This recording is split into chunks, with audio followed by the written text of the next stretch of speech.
there's something not right here. We need to give them immunization. Admiration. I'm co-hosting this morning this listening tour with Chairman Hank Naughton, Chairman of the Public Safety Committee. And also joining us this morning is Chief Dan Racine, of course, Chief of the Fall River Police Department. And I, as a former police officer here, am honored to be here and to look and hear regarding this very important issue of firearms. But there are people in the room that I also would like to recognize. First, Senator Mike Rodrigues, State Representative Paul Schmidt, State Representative Chris Markey, also the Executive Director of the Mass Police Association, and that's Sergeant James Machado, who's also a member of this police department, a member for many years. We worked together several years ago in the ancient times. I know that there are representatives here also from the District Attorney's Office, and I understand District Attorney Sam Sutter will be joining us shortly. But I want to welcome all, and right now I'd like to turn it over to Chairman Harold Naughton. Alan, thank you, and thanks for setting us up, Chief. Thanks for hosting us.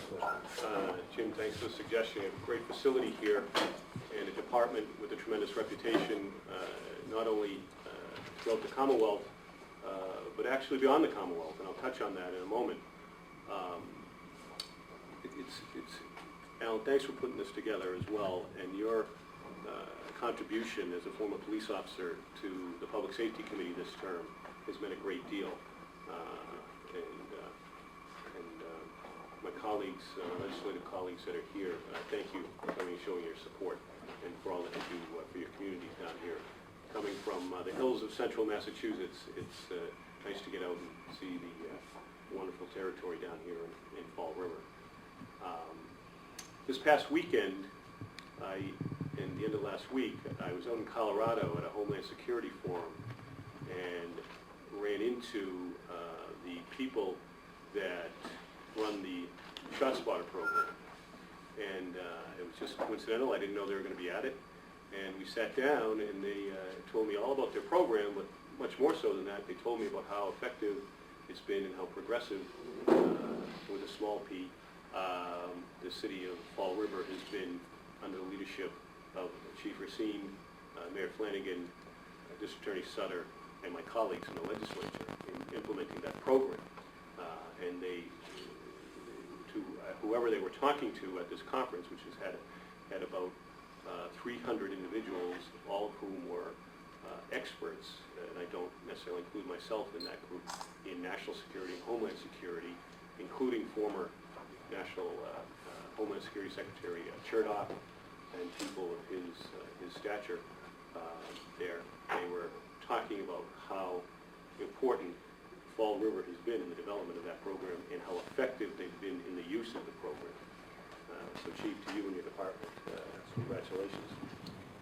But it was also kind of an interesting time, an opportune time to be in Denver because of what leads us here today.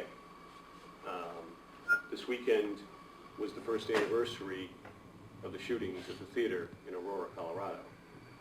Many memorials going on. I was just telling the Chief that yesterday, I also, when I got back and operating at about 3 hours sleep, I drove my oldest son out to a wrestling camp at West Point. And as you likely know, there's an exit right off of Route 84 to Newtown. And I had said to myself that I might drive through the neighborhood just to kind of get a feel for it on my way back. But by that time, the evening had grown so late that I really didn't feel it appropriate. So that's what brings us here today. After the events of Newtown, 65 different pieces of legislation were filed in the House and in the Senate by members of each body. Along with my Senate co-chair, Jim Temmelty, Walpole, we've been conducting hearings around the Commonwealth. 5 different hearings are set. We've concluded 2 so far.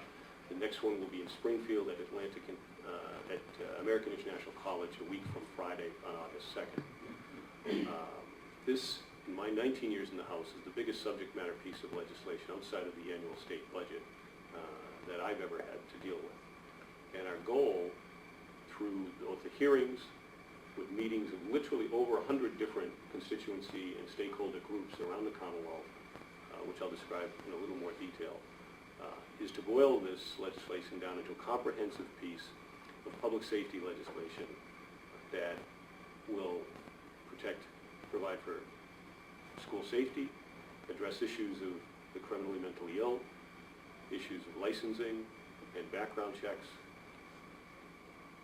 And I think if any fear that is there that we're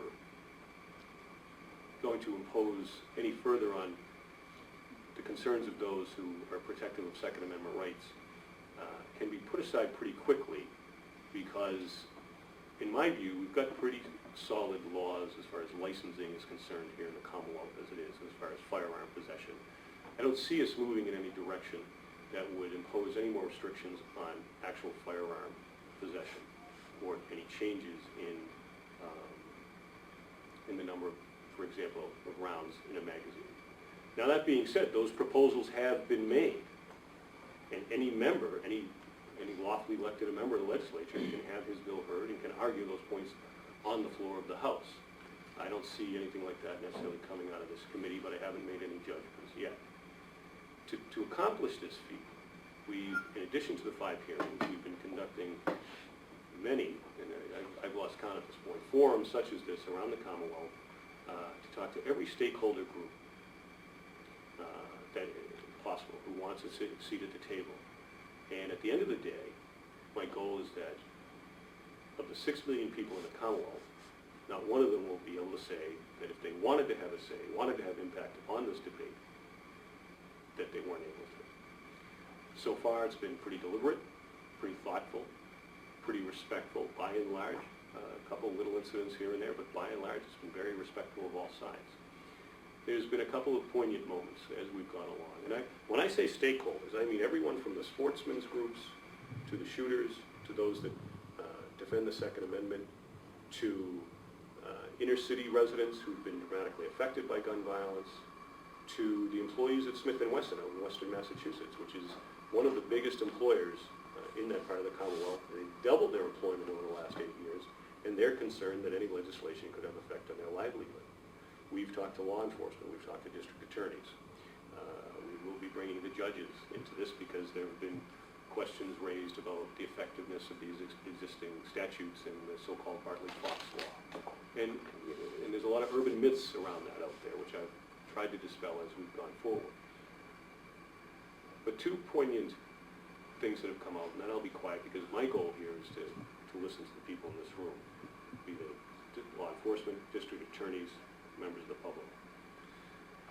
One was speaking to a group of mothers in Maine South, the inner city area of Worcester. All minority women, all who have lost their sons in the streets to gun violence, usually surrounding drugs. And they told me that you can do whatever you want, as far as licensing is concerned. But those guns that killed our boys were illegal guns that had floated in here from out of state. The community gun, they actually even said, you come here on Thursday night and we'll bring you to such and such a corner and such a street, and we'll point out the guy who can pop his trunk open and he has a virtual supermarket of weapons in that trunk. And he moves around. So that was pretty poignant to me. Their mission, their discussion that this issue goes beyond licensing and it goes beyond actual firearm possession, that it goes to numerous other issues. And I'm not claiming we're necessarily going to be able to solve those issues with this, but hopefully it'll be a start. And the second poignant part that came out of this to me was at the end of our over 7-hour hearing at Assumption College in Worcester 2 weeks ago, when I looked out and the audience had cleared out and people like to come up and talk a little bit, I saw 4 people sitting together. And 2 were from Stop Handgun Violence. Their badges on their stickers, Stop Handgun Violence. And 2 were a couple of gentlemen from some sportsmen's groups up in North Worcester County. They are ostensibly to assure that they advocate for their Second Amendment rights. And they were talking to each other. And they were actually exchanging emails. Now, if that's one thing that comes out of this, that disparate groups like that get together and have a discussion, then I think that's a pretty positive aspect. hearings and at these forums. So that being said, I'm going to stop talking now because our man Grossman say 2 ears and 1 mouth, so you should listen to that twice as much as you talk. I'll do that. And so, again, all I ask for is deliberate, respectful, and thoughtful discussion, and we'll open it up. I see some familiar faces and some new faces. So, actually, one of you gentlemen, do you want to partake? Do you want to tell us your thoughts, or were you just here to listen? Sure. Sure. I don't own a handgun. I choose not to, or a rifle. But it kind of befuddles me to figure out if I ever wanted one, being that I don't have a criminal record, that I would have to go through so much red tape, or whatever you want to call it, to get one. Saying that and putting that aside, I think they ought to really take a second look, instead of penalizing law-abiding citizens on gun restrictions, on what kind of weapons they can have and what they can't have. They ought to be focusing their attention more on the criminal, because like you said, they get handguns by the barrel full. I think I agree with some commentators I've heard on television. It should be a federal offense to have any kind of firearms used in crime, and they ought to be punished to the strictest possible that you can hand out, whether it be capital punishment or whether it's life with no parole. You know, it's not fair to the law-abiding taxpayer that he or she has to fight for the idea to have a weapon to protect themselves. You know, what do you do when somebody kicks your door in and you've got children in the house, and there's 2 or 3 attackers, and there have been numerous amounts of that, not around here personally, but across the nation. What do you tell a mother who's trying to protect their 3 children? Because that mother's going to probably get murdered along with her children, you know? And what happens when they catch the attacker? Most of the time it's a light sentence, you know? If someone has a mental issue or something like that, or a criminal record, they shouldn't have a weapon. But if you're not, why make everybody go through all that stuff? Check the ones who need to be checked, scrutinize them, but make the gun violence a federal offense across the board, state to state, you know? And for those who show no mercy, they receive no mercy. That's the way I look at it. You know, I wish the feds had done something, but it doesn't seem like a lot's being accomplished in D.C. these days. So people Get people in office that will do it. That's the bottom line. People have said to me, you know, why anything we do in Massachusetts will likely be watered down because of different laws in the states around us. But you know, my attitude towards that is, you know, if we do something that saves 1 life, then that'll have been a pretty effective piece of legislation for that guy or that lady. And we've led the way in these issues before. Let the country follow us if they can't accomplish it in Washington. So thank you. Yes, sir. My name is Richard Pacheco, and I have to disagree with him a little bit in one way, because if these fellas issued a gun permit to people for protection, you can end up in a catastrophe. Someone with a gun in their hands at the wrong time can cause a serious problem. You'd have, it'd be like Dodge City. Everybody wants to carry a gun and shoot whoever knocks at the door. It's got to be a better solution than that. Because I've seen it happen years ago at Dumont Jewelers, when a fellow went in there with a gun to hold up the place. And lead was flying all over, and the mailman died at the Dover Club in the back of the building.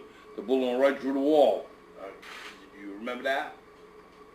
And you don't know whose bullet it was that went through the wall. There goes someone with a permit. The Villas drugstore on corner Robin Street and Stafford Road. He kept getting robbed. They gave him a gun permit. He chased the guy out of the store with the gun, firing a gun as he's crossing Brayton Avenue. The bullet bounced off the ground, went through the window of the Brayton Avenue Cafe. Good thing there was no one in the way of the bullet. But I mean, you see what happens when I mean a a catastrophe. It's got its good points and it's got its bad points, but I think the bad points will overpower them. I mean, we have heard evidence in some of the hearings and some of the forums. Haven't had a chance to flesh through it yet where, you know, there are some statistics showing that there are incidences where firearms have been taken and turned against those that have, you know, had them for personal protection and home breaks and things like that. Whether it's anecdotal, how great that is, we're not sure, but it's something that's been testified to before and we'll be taking a look at. But like I say, the whole, that's an issue that I think we'd also want to look to our law enforcement partners for their experience with as well. Aaron's very conscientious. This is the third event. The backstory is, I'm a member of my local church who comes into Fall River every Sunday to bring people to church, Inner City Youth. I grew up in Satellite Village in New Bedford. I may not look it, I came from the street. If it wasn't for some mentors, I would be in the backside of this building. I need to disagree on gun licensing. We give guns to everybody. We're not giving guns to everybody.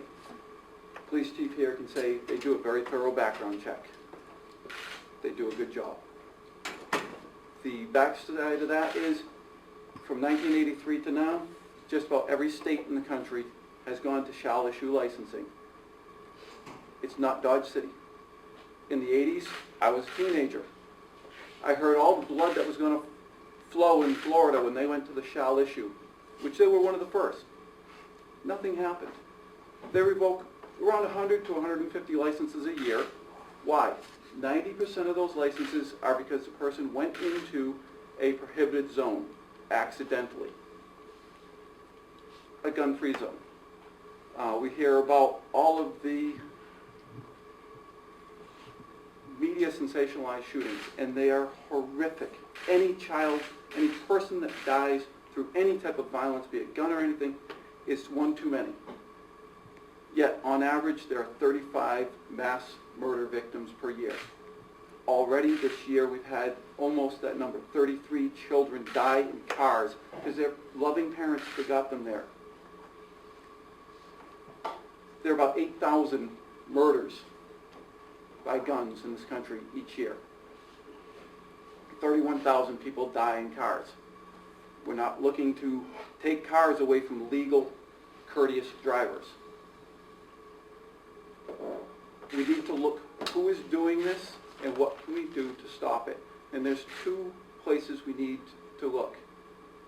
At the last hearing, a gentleman stepped up and read off 33 names in the last month from that hearing date of convicted felons who were in possession of a firearm in the commission of another felony who were released, case dismissed. They dismissed the charges of a felon in possession, which is a federal charge, a very steep federal charge. Why? It's a revolving door. And the police officers that are here it must kill them to know that when they pick up somebody off the street that they know has done something horrible, that person has a good chance of just ending back up on the street. We need to fix that. We need to give judges more discretion or less discretion, however we find that it needs to go. We also need to figure out, why are these kids doing this? Inner city youth have about a 30% chance of getting a job. Why? Why can't we figure out? When I was a teenager, there were jobs programs. These kids don't have jobs. What are they going to do? They're going to get in trouble. Their education is poor because they've come from broken homes. Can we get more money into mentoring programs, Big Sister, Big Brother, the Boys and Girls Club?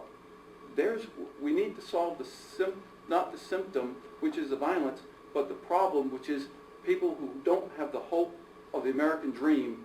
They're just living out what they know today. Thank you. Aaron, thank you. I'll make a point. Those names that were read by a fellow at the last hearing in Worcester, there were representatives of the Worcester District Attorney's Office there who disagreed in general with that. They couldn't comment on the specific cases, but they did tell me that their District Attorney Early's office is going to look into that for me. Because there is, I've heard on numerous occasions, this anecdote that the so-called Bartley-Fox law, since its passage in 1978, has only been imposed twice. And And that, I'm going to tell you, that's I mean, it's been more than 20 years since I was a prosecutor, but, you know, for my years as a prosecutor, we enforced it on a regular basis, so that's, I will tell you, is another myth. Good reply. Absolutely. And I understand that a lot of these laws are used as bargaining chip for plea bargaining. But the common guy, the common citizen, without your insight into it, doesn't know that. All we see is these charges being dismissed. We don't know the backstory that these people may also be going to jail for another related charge, and they're doing that to reduce the cost to the criminal justice system. Maybe that needs to be made more public, but it's still, when we see our rights restricted and we know that a restriction on the lawful is never going to touch the criminal. No, it's good that you realize the broader picture there, and that often is the part of a broader disposition, so thank you. Mr. Pacheco, did you have something? The street gang goes by and has a gangland shooting over here. The news keeps publishing it, talking about it in the newspapers, television. That gang over here, they're going to retaliate because they want to outdo this gang. Now they're going to come out and cause a problem. In the meantime, these guys are in between. Every time they walk out this door, they don't know what they're going to find out there. I found myself 2 live rounds in the middle of my street. I had to call the police station for them to come down and take them away. How they got there, God knows. But there's a school on the next street over. Them kids coming out of school would have found that. What's to stop those kids from experimenting with a stone? Bang, someone's hurt. That's, what's going on. But like I said, I don't mean no harm to these guys. It's their job to report the news. But it doesn't, to me, it doesn't help matters out too much. Mr. Attorney, thanks for coming. How are you? Good to see everybody. Concerns about the Second Amendment, and I think one of the things you can do is, it becomes costly in a very realistic way for police departments to follow through and do all this. I'm sure you have a sergeant or lieutenant, and then you review everything, doing the investigation. Fall River can afford to do it to some degree, but you have tons of towns that can't afford to do that. Can't afford it. People who are legal and qualified to possess a firearm wait somewhere between 4 and 6 months for that. I think streamlining that to some degree is a possibility. One of the things is that I think to have the investigation, but the final sign-off done by a police chief and either the district attorney or the sheriff, where the sheriff can do the paperwork and stuff to it. And I know chiefs probably don't like that idea, but I think having the sense of the final say as being the police chief or someone like that, but not having a lieutenant or a sergeant who's paid fairly well doing that and having more police officers on the street, particularly when you go to a mid-sized town, you're taking someone off the street to do all the paperwork. So that's one thing to consider in how we issue the licenses. The other thing is enforcement. I mean, you've heard it from you, and I think it's 40% of guns used are from secondhand guns. Everything is registered the first time they come in, and I think there